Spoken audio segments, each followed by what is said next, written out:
तर थोडं यश मिळालं की काँग्रेस नेत्यांना मस्ती येते असं अनिल बोंडे यांनी म्हटलेलं आहे। काँग्रेस नेते सगळ्यांना गुलाम समजतात, कार्यकर्त्यांकडून पाय धुवून घेतात अशी टीका अनिल बोंडे यांनी केलेली आहे।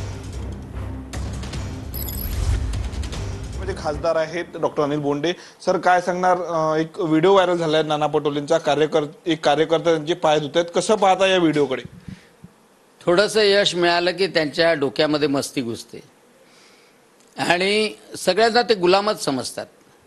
स्वतःचे कोणाच्याही पायाला चिखल लागला तर तो पाय धुवून घेईल, पण यांनी कार्यकर्त्याकडून पाय धुवून घेतले म्हणजे त्याला मनाई नाही केली, वरून हसूनही राहिला।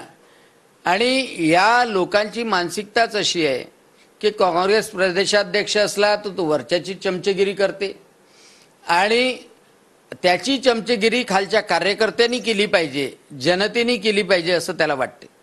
आणि त्याच्यामुळं या लोकांची सरंजामशाहीची मनोवृत्ती आहे, हुकुमशाहीची मनोवृत्ती आहे, लोकांना गुलाम समजण्याची मनोवृत्ती आहे।